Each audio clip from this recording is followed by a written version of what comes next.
The NFL, also known as the National Football League, has attracted and entertained billions of fans for over 100 years, me being one of them. This professional sports league consists of 32 teams divided between 8 different divisions within the American Football Conference and the National Football Conference. Now, while the main event is the game being played on the field, there is also plenty of entertainment on and around the field, such as the cheerleaders, and in the topic of this video, the mascots. And today I will be talking about the mascot of the 2023 Super Bowl champions, the Kansas City Chiefs mascot, KC Wolf. This larger-than-life wolf has been around for nearly 35 years, and has since become not only one of the best NFL mascots, but also one of the best sports mascots period. And with a title like that, there's bound to be lots of history to his name. So in this video, I'm going to go over all of the Kansas City Chiefs mascots over the years, from the highs to the lows, from the past to the present. This is the history of KC Wolf, the Kansas City Chiefs mascot.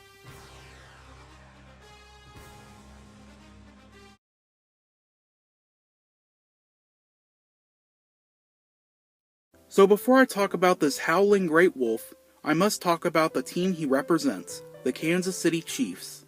The Chiefs were originally from Dallas, Texas, and were called the Dallas Texans. They played their first game in 1960, and were the first team created for the American Football League, aka the AFL.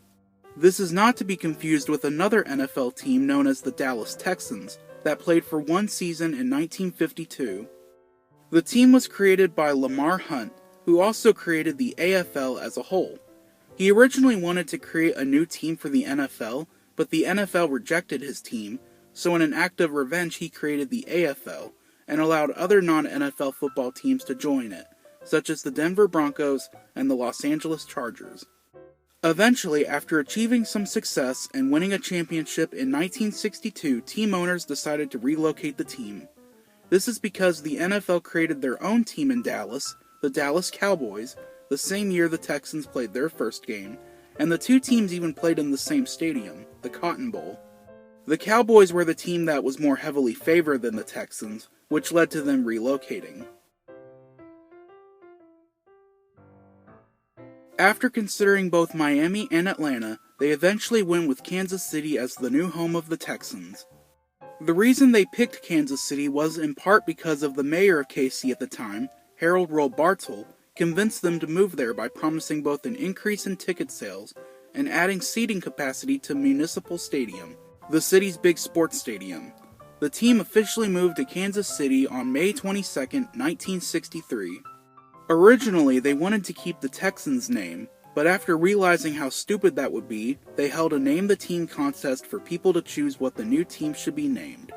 Some of the names considered included Royals, Drovers, Moans, Pioneers, Plainsmen, Stalkers, Stars, and the Mules. Yes, we could have been talking about the Kansas City Mules, and instead of KC Wolf it would have been KC Mule. Of course, we all know what name they went with, the Chiefs, but why that name? Well, two reasons.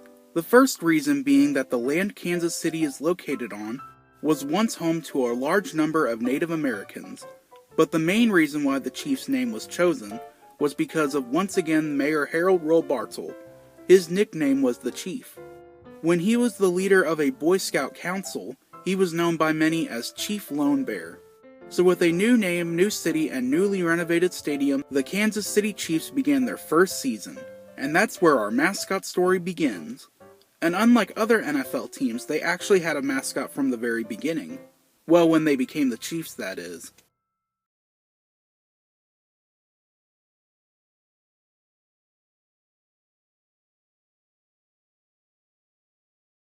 During the first season of the Kansas City Chiefs, they introduced a mascot, which was a rare sight back in the early years of the NFL. That mascot was a horse named Warpaint. Warpaint was a pinto-colored paint horse, who throughout his entire 26-year run was played by 3 different horses, all coming from the same place, that was known as Benjamin Ranch.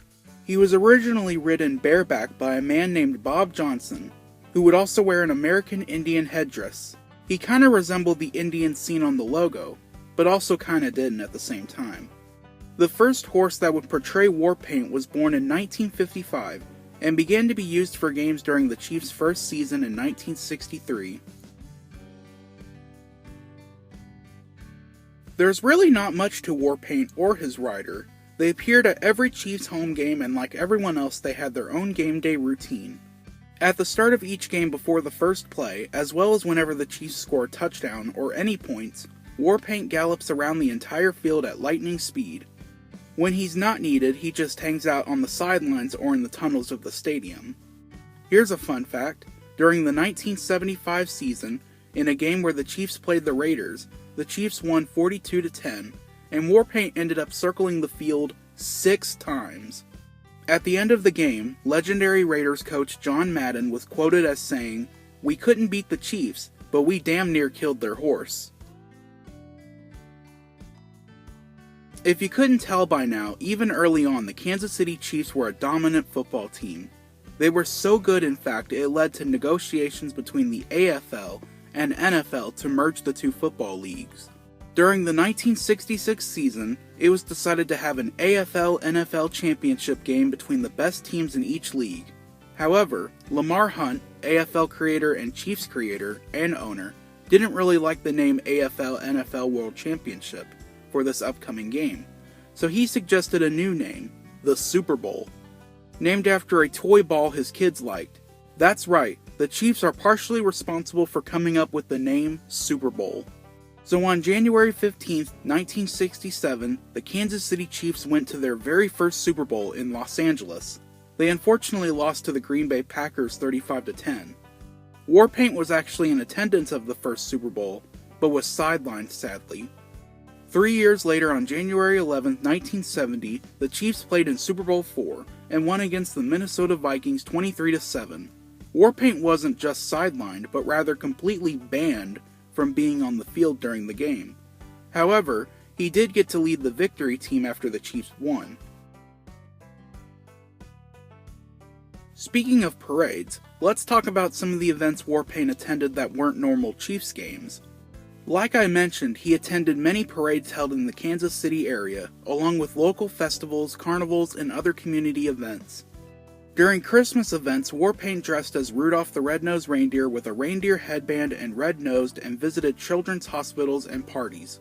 Finally, after the Chiefs won the Super Bowl in 1970, Warpaint along with the rest of the Chiefs organization were made honorary members of Sedalia, a city in Missouri, for some reason. In the 1970s, there were a lot of bad moments for the Chiefs. This is one of their dark eras. They had constant back-to-back losing seasons, and were a shell of their former selves. There were some good moments, though. For example, in 1972, this is when the Chiefs moved into the iconic and most beloved Arrowhead Stadium. It was so popular that the logo that was on the team helmets became the primary logo due to its arrow design. This is the logo that the Chiefs have today. But other than that, it was mostly downhill from here. Related to this video's topic, the original Warpaint that had circled the football field since 1963 retired. After he retired, he went back to Benjamin Ranch where he would live until he passed away in 1992. But in 1968, another horse was born, and a few years later he would take on the Warpaint mantle. On a similar note, in 1978, Bob Johnson, Warpaint's rider, also retired, and was replaced by Pete Runyon and Cheryl McDaniel, who would take turns riding Warpaint for games and events. Since we are in a drought era for the Chiefs and their mascots, I think it's time to mention some of the incidents involving Warpaint. Since Warpaint is a live horse, he was unpredictable, and sometimes things went wrong. There were a few minor fails, like the horse falling a couple times, and opposing fans would often throw things at Warpaint. I even heard of one incident where an opposing team's fan threw an orange at Warpaint's head. As for other incidents, in 1970 after circling the field, Warpaint got spooked and threw Bob Johnson off his back. Thankfully he wasn't seriously hurt. And the only other incident I could find was on September 10, 1978, a 15-year-old girl who was marching in a local high school marching band was struck by Warpaint while he was circling the field. She was then rushed to the hospital but was okay and released the same day. As the 1980s rolled around, it was still sad times for the Chiefs and their fans, though there would be some success throughout the decade. But staying on topic, this is around the time when the second Warpaint horse was retired and sent back to his home on the Benjamin Ranch. However, this wasn't the end for Warpaint number 2, as he actually made a brief appearance at one home game in 1997 where he would receive a standing ovation. But after that, he went on to live the rest of his life peacefully at the ranch before passing away in 2005. Going back to the year 1981, we would see the third and final horse to portray the original Warpaint. But now it was becoming clear the Chiefs were ready to throw in the towel when it came to Warpaint. By the mid-80s, Warpaint was a shell of his former self. The horse was constantly having trouble and kept slipping on the track as he circled the field. He actually fell a few times and suffered from arthritis. During one game in 1986, the horse actually broke its leg and was out of commission for a while. Towards the end, Warpaint was confined to only circling the end zones as opposed to the whole field. Finally, in 1989, Warpaint was officially retired by the Chiefs. The reason he was retired, aside from all the troubles I mentioned earlier, was for many reasons. First, the team got new owners. Second, they were getting pushback from many Native Americans who considered Warpaint to be demeaning. I'll talk more about this later in the video. And lastly, this is when the NFL started getting stricter with team mascots, and most live animal mascots were retired by this time. However, the real reason Warpaint was retired was simply because he wasn't that popular with children, and was ineffective at captivating them. But whatever the reason was, Warpaint was gone, and he went back to the ranch he came from, and lived out the rest of his life like any other horse. So the Chiefs then decided to get a completely new mascot. But before I talk about that mascot, let's go back a little bit to the early 80s, because the Chiefs actually had another mascot during that time, I didn't mention. And if you're familiar with my other NFL mascot videos, then you probably know who it is by now.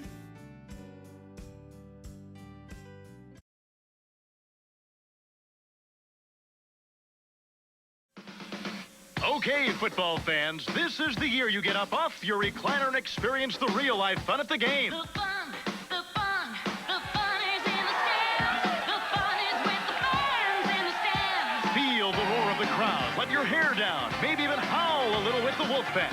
Our fans can be the most important special team in the NFL. For howling good times, call 924-9400. Season tickets begin at $140. Sick 'em. In 1983, while Warpaint was still being used, the Chiefs ended up getting another mascot. But this one was a traditional mascot and not another live animal. So in 1983, to compete with the popularity of certain other toy brands, the NFL created this line of merchandise called Huddles, and every team had one. They were technically considered official team mascots, and appeared on several collectibles like cards, small toys, pins, and most famously, stuffed animals. The Chiefs had one that definitely was a lot more intricate than some of the other ones, like the Bengals or Rams versions. The Chiefs Huddles character is dressed in a full Native American outfit, complete with a football with an Indian headdress on it.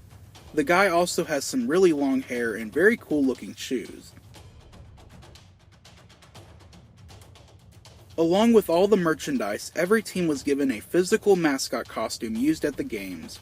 However, while some Huddles costumes are well documented, other ones, such as the Chiefs, aren't well documented. There's not much info I could find on the costume. I found only one black and white photo of the costume and a blurry screenshot from a video, but that's pretty much it in terms of photos. I did find one video where you can see the Huddles character in the background, but it could very easily be missed. But judging from what we do have, it looks just like the character design, or like the plush blown up to human proportions, though that's pretty much the case with all Huddles mascots. It's kinda sad how teams tend to forget they had a Huddles character, and they are never well documented, with some exceptions. This may have something to do with the fact that the Huddles characters weren't employed by the individual teams, but rather employees of the NFL itself. And really, that's it. That's all I could find on the Chiefs Huddles mascot. He did not last long and was quietly retired in 1988, leaving Warpaint to be the only Chiefs mascot. But now let's get back to the timeline when Warpaint was officially retired in 1989 and the Chiefs were trying to create a new mascot. I bet you already know what mascot they ended up creating.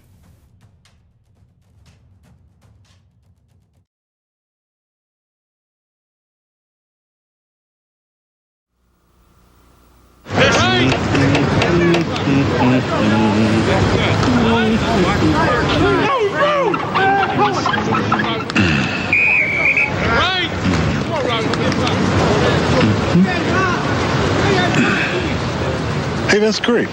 But who are the chefs? Not going anywhere for a while? Great googly moogly. Grab a Snickers. You spell it. Yeah.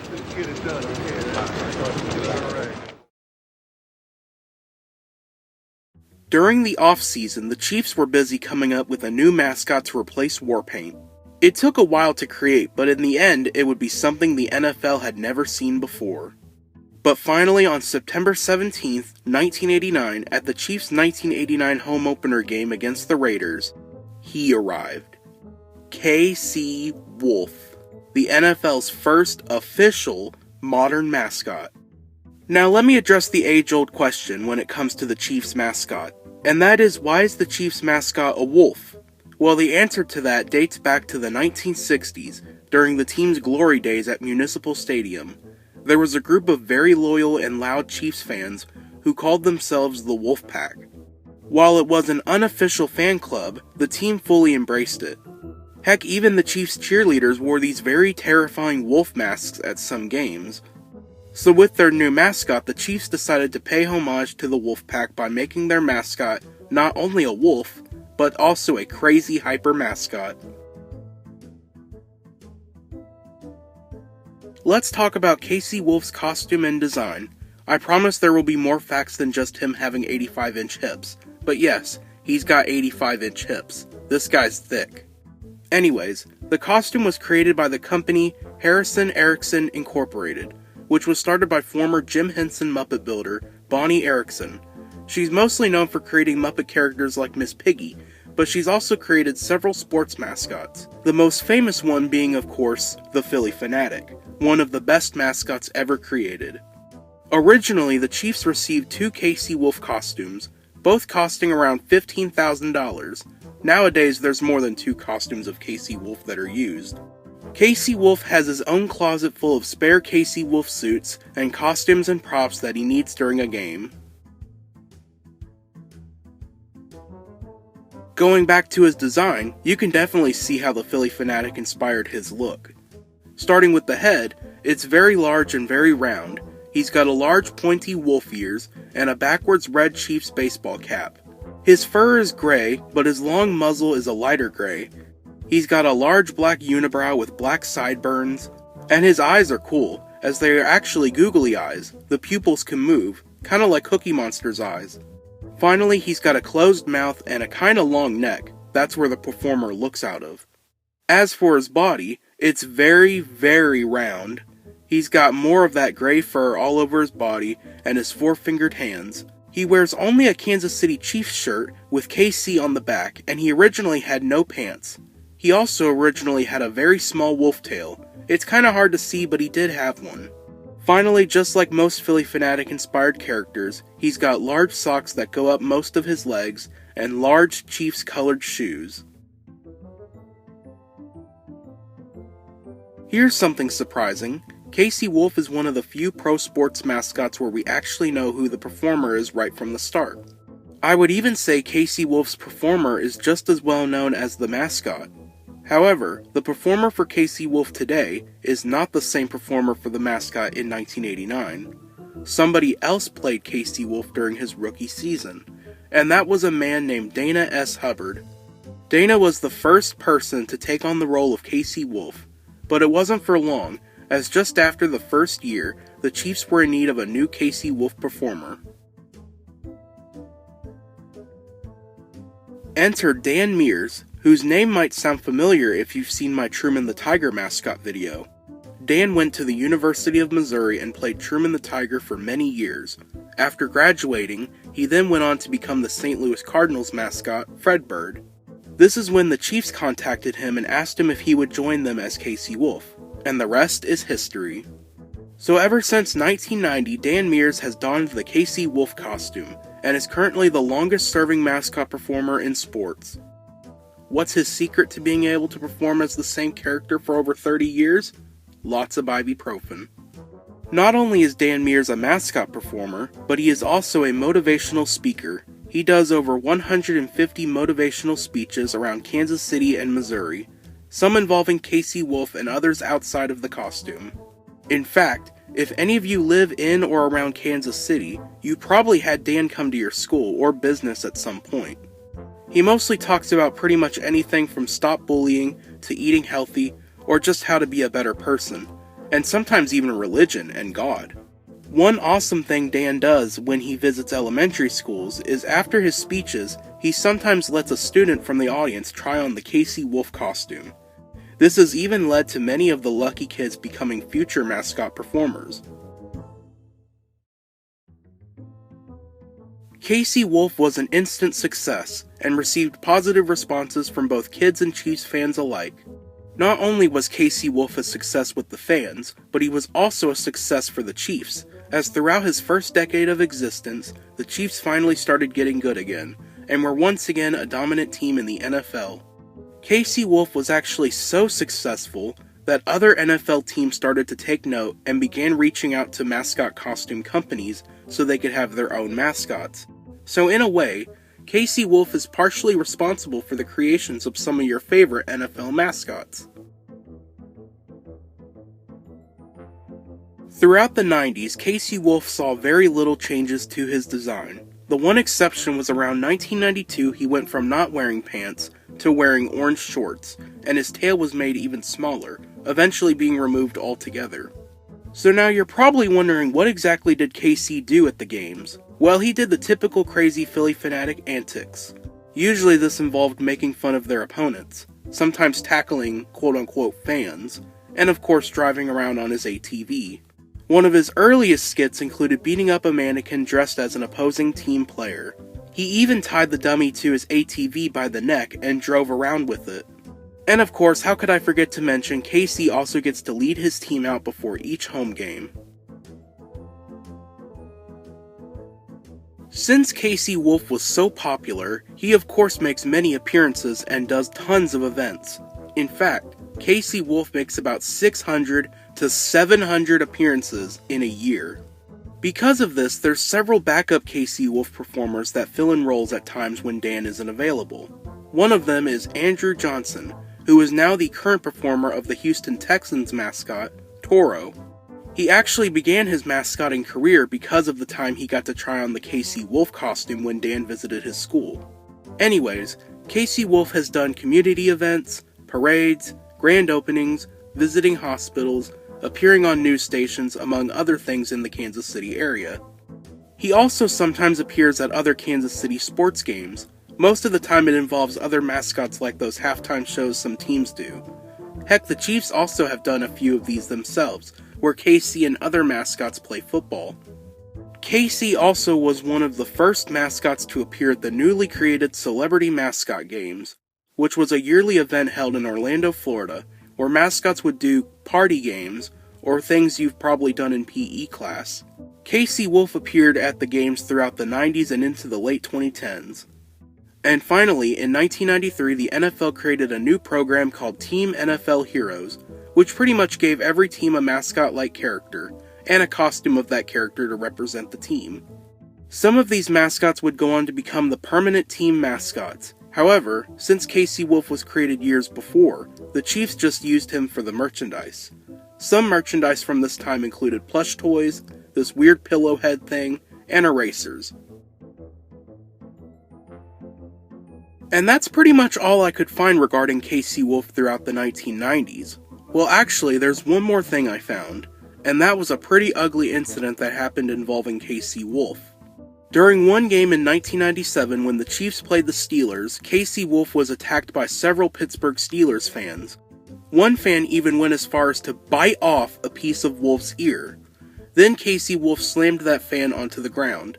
I couldn't find out what happened afterwards, but for anyone wondering why I don't like the Steelers much, there's one answer for you. But anyways, a decade in and Casey Wolf was already on top of the football world. Let's now jump forward to the new millennium and talk about what Casey was up to then.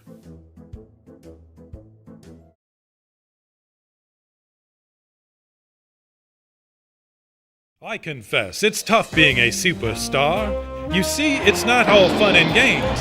Don't get me wrong, I get a real kick out of my job. Like you, though, it's dog eat dog out there. Many of the characters I have to deal with are animals. I hang with superheroes, but physically I'm no big bad wolf. I take a real beating. My motto, no pain, no pain. That's why when I heard of the winning team of specialists at Performance Plus, I was all ears. It was all I could do to drag my sorry tail in, but I discovered a new cutting-edge clinic that merges a medical doctor, a chiropractor, and physical therapists. They work together to find the cause of your pain and to treat it. They are Northwest Missouri's only one-stop pain management rehabilitation center. Thanks to Performance Plus, I always look good for the close-up. That's what I call star treatment.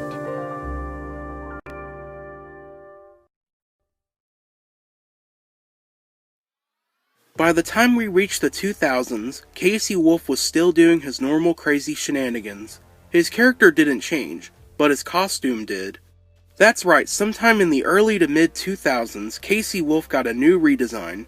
This time the costume was designed by an old favorite of the channel, Skullin Productions, who also created several other NFL mascots, like Sir Purr from the Panthers, Miles from the Broncos, Rowdy from the Cowboys, and another former Harrison Erickson mascot, Jackson DeVille from the Jaguars.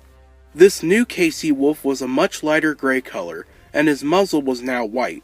His ears are shorter, his unibrow is now brown, sometimes light brown, and his eyes are farther apart now, but still googly. The vision hole was still in his neck, but now his neck was much longer. He's got a new Chiefs jersey and he traded in his shorts for a pair of Hawaiian pants. He also seems a little slimmer than before. And for the first time in quite a while, we actually know how to suit up as Casey Wolf. So you know what that means. Here's how to suit up as Casey Wolf. Warning, if you don't want me to ruin the magic, then skip to this timestamp. Even though there's already tons of photos in this video showing an out-of-costume Casey Wolf. First, you pull up the bodysuit over your own body. And I can't tell from this video if there's a zipper in the back or another attachment, but regardless, you deal with that.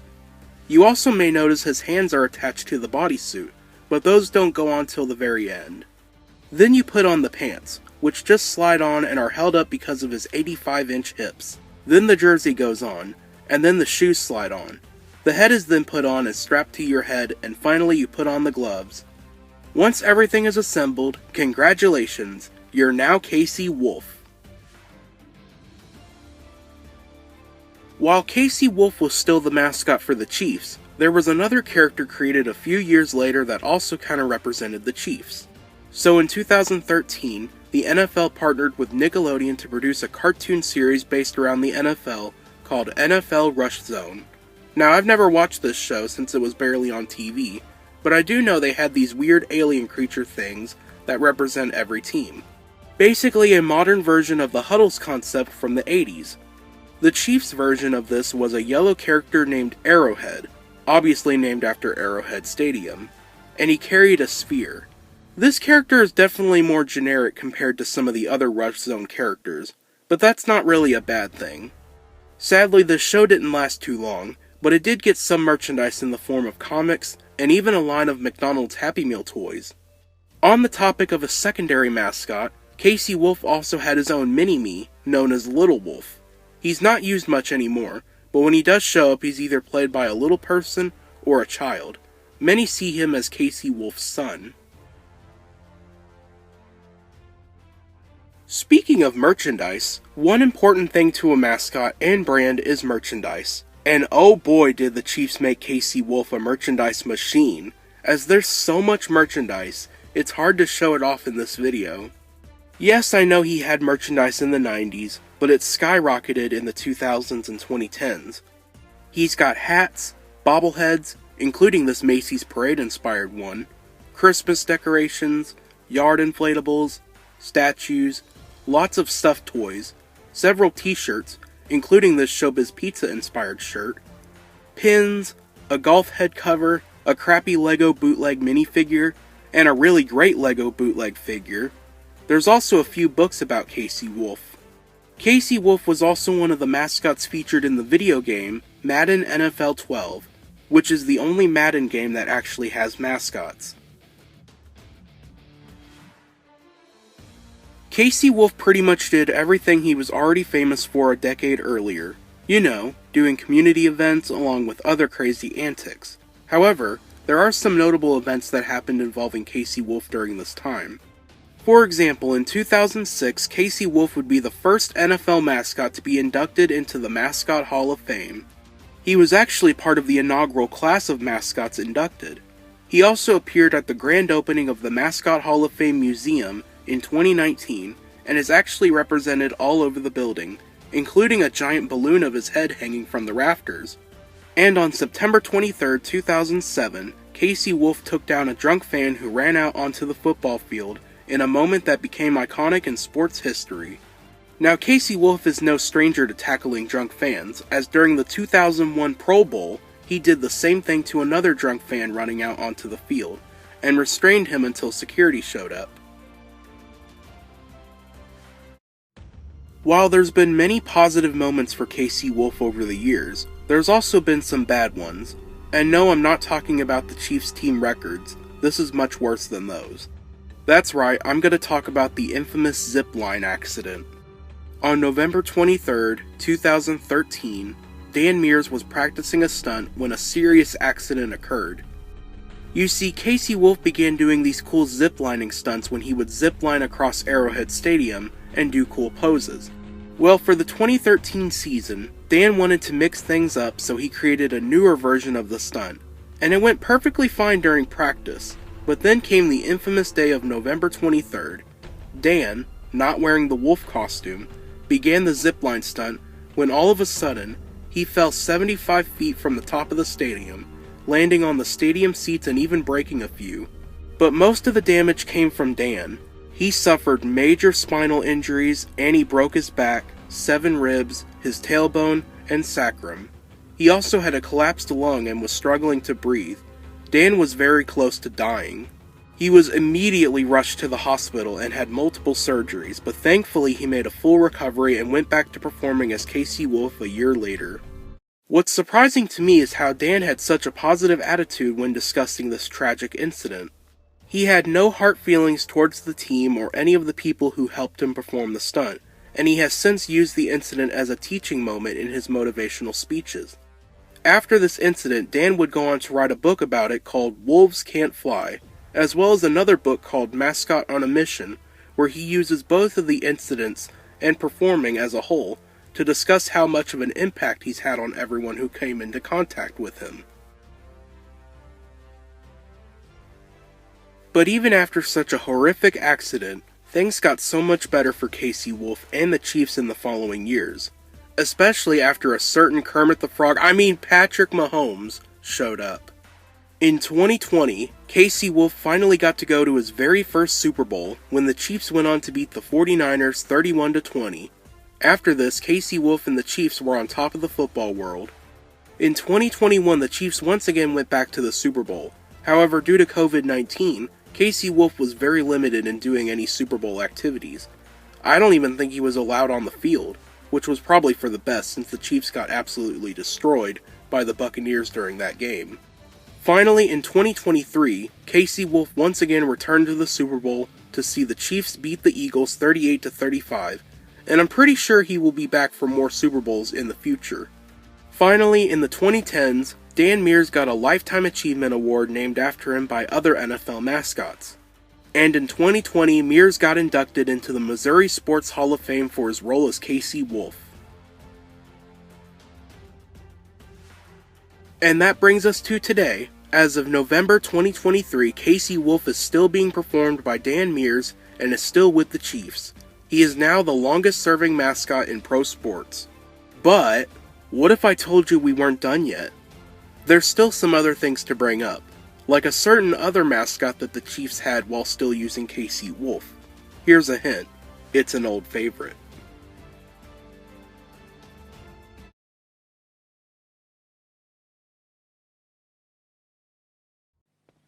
You cannot wear a Raiders jersey to my family's Christmas dinner.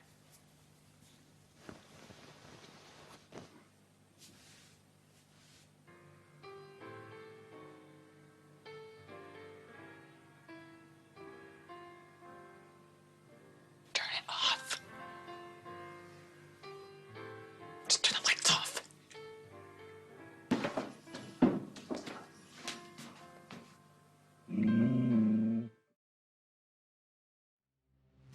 2009 marked the 50th anniversary of the American Football League, and to celebrate, the Chiefs did something amazing.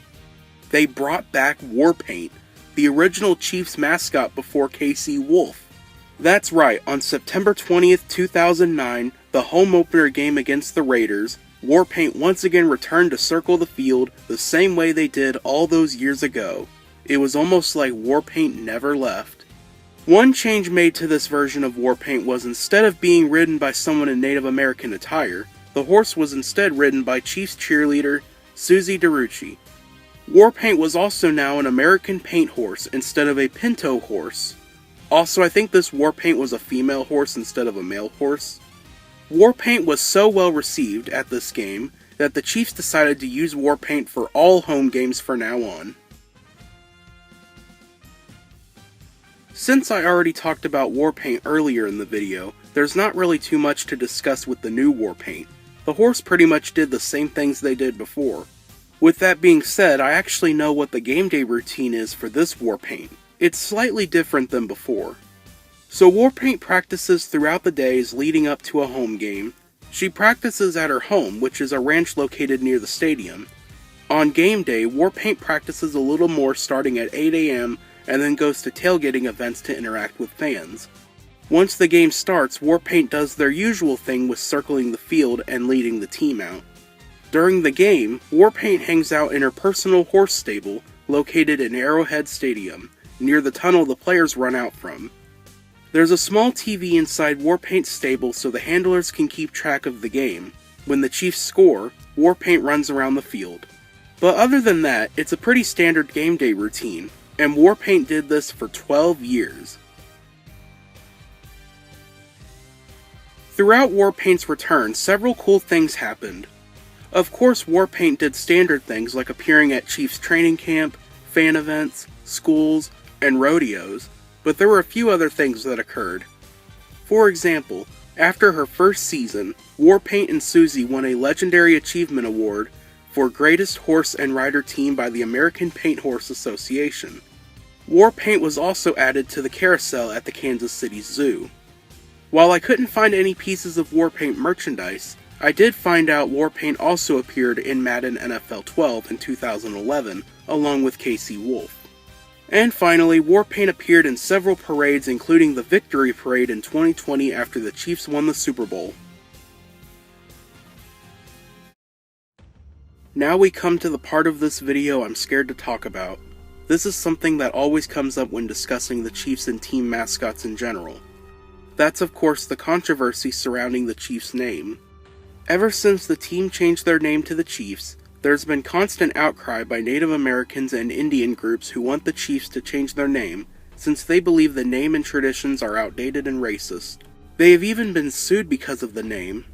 Some things they take offense with besides the name include the Native American imagery and the infamous tomahawk chop, which is a war chant fans do while making a chop motion with their arms to intimidate opponents, something that was actually started by Florida State University. Most Native American people have tried for years to ban this and get people to stop doing it, although I think this is one of those things where even if the team stops doing it, their fans probably will still do it. Now, throughout most of the controversy, the Chiefs and NFL have mostly ignored it or rarely reference it, but that all changed in 2020, aka the year of political correctness, and when sports teams named after Indians were cancelled. That year, the NFL's other Native American-inspired team, the Washington Redskins, changed their name and speculation began on whether or not the Chiefs will do the same. At first, it was quiet, but there were some changes, like the team banning fans from wearing Native American headdresses. But 1 year later, on July 26, 2021, the Chiefs announced more changes, and one of those happened to be the official retirement of Warpaint the horse. This shocked many people as there were no hints towards Warpaint being retired. Immediately, there was backlash from fans who found Warpaint's retirement to be pointless, and many questioned why it was done. To this day, the Chiefs haven't really answered to why Warpaint retired, other than simply saying it was time to retire the horse, though some believe it may be due to the name Warpaint. With that being said, the team also made it clear that just because Warpaint was retiring, among other changes, the team will still be called the Chiefs, and continue to do such things like the tomahawk chop. Despite this, many protests about the Chiefs' name continue even today. They especially become more frequent when the Chiefs are in the Super Bowl, so the more the Chiefs go to the Super Bowl, the more protests will occur. Now for my thoughts. I probably shouldn't be commenting about this situation because I'm white, and some might take offense with what I might say, but I'm gonna say it anyways. I don't really think the Chiefs' name is that offensive. Compared to something like Redskins, I can see how that can be offensive, but I don't really understand how the Chiefs' name is racist. I mean, earlier in the video I mentioned how the Chiefs' name was mainly in homage to former Mayor Harold Roe Bartle, and only partially named after Native Americans. With that being said, if the Chiefs have to change their name, I think they should change it to the Wolfpack, because not only does it coincide with Casey Wolf, but it also pays tribute to the Wolfpack fans from the 60s. Though really, I don't care what the team name is, as long as Casey Wolf stays the mascot. That's all I care about. Speaking of Casey Wolf, there's one more chapter to go over, and that's about most of Casey Wolf's alternative outfits.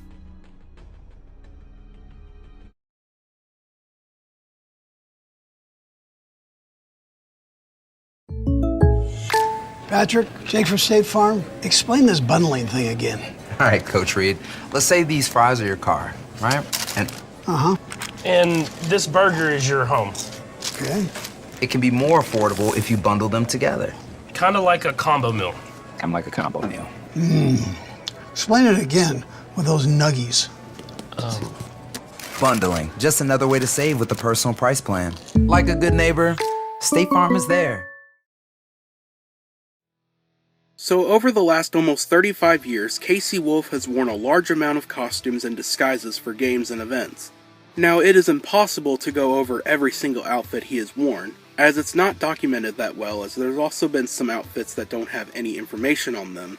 So for the purpose of this video, I'll just go over the ones that I could find while researching. Strap in, cause there's quite a bit.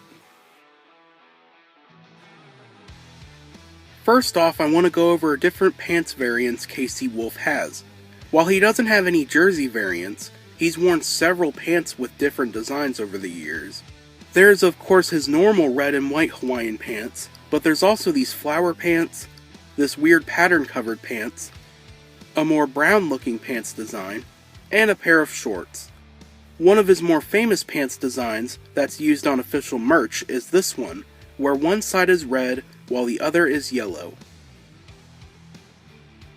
Next are some holiday or event themed outfits. For Christmas he has a few different Santa Claus themed outfits, or sometimes it's just a Santa hat. For Halloween, here he is in a mummy outfit. He's also dressed as superheroes, often for Halloween, like Spider-Man, Superman, and especially Batman. Another Halloween outfit is this one, where he's dressed as a cowboy riding on a horse while riding on a hoverboard, and that's a sentence I never thought I would ever say. For Veterans Day, he might wear a camouflage army uniform, or just a pair of pants, though he does wear this sometimes not on Veterans Day. And what I think might be for Breast Cancer Awareness Month, he's worn a full pink outfit, or even dyeing his fur pink. Here are some of Wolf's more casual outfits. Casual is a loose term for some of these. First, he's worn several pairs of sunglasses for many of his outfits. If it's raining during a game, he's got different types of raincoats to keep him dry. And here he is with his wife, yes, he's married, and he's got a nice tuxedo on. KC has also worn several Hawaiian beach type outfits that aren't just pants, such as this one that's blue with flamingos on it, and swimsuits. And finally, here he is as a referee. He's probably better than the actual NFL refs. Last but not least, here are some outfits that I didn't put in any categories. I guess they could be gag outfits or more Halloween costumes, but this is just random costumes. Here he is in a sumo wrestling outfit. Here he is as a police officer. Now he's Tarzan. Now he's Elvis. Now he's Evel Knievel. Here he is as Mario? And last but not least, there's... okay, what the hell is this outfit? And with that being said, this officially concludes the history of KC Wolf.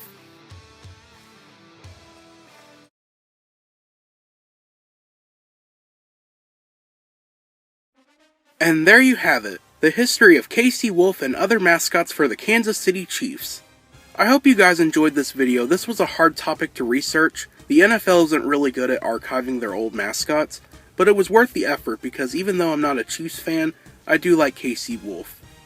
I also want to apologize for having this video come out really late. I've been sick and I've had a bunch of other stuff going on in my personal life, but hey, I got the video out now.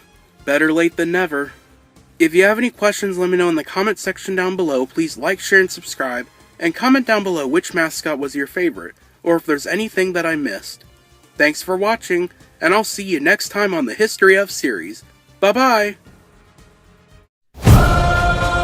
We've waited 50 years for this. I'm 38 years old and I've still waited 50 years for this. You ain't stopping this, baby. No way. Check it out. Yo, you're looking at the AFC champs, a new win-approved Chiefs kingdom that they just revamped. We chop with the tomahawk. It's freezing cold outside, but we about to make it hot like a Molotov. Bang! Tell the 49ers gang that we borderline insane. We sipping the champagne, we went on a campaign and deaded them. King Henry? We beheaded him.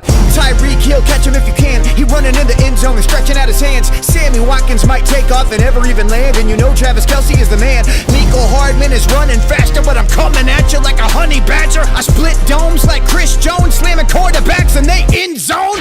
Yeah, we the children of Andy Reid. We are the real kind of fans we bleed. We had to build on the land to breed a championship team with the skills and the hands and speed. We wear royal blue in the spring and summer, but man, in the winter or fall, we are very red. And we could be 0-16 and we're still probably gonna go and get a pop it at an Arrowhead. Attacking the zone, we react with miraculous traction. We'll crack you and sack you at home. And I'm sharing the symmetry like I am Eric B. Enemies bags in the back with the tones. We're immaculate, passionate, walking right up in your stadium, trashing it, taking your check and we cashing it, Holmes. Everybody make a little noise for the quarterback, Patrick Mahomes. Yeah, this a tomahawk chop. Throw your hands up, we ain't never gonna stop. Coming at the enemy to everybody drop, we poppin'. It's the Kansas City Chiefs. Yeah, we do it for the town. The city is a kingdom and we do it for the crown. Everybody screaming, baby, listen to the sound. We coming. It's the Kansas City Chiefs. Yeah, this a tomahawk chop. Throw your hands up, we ain't never gonna stop.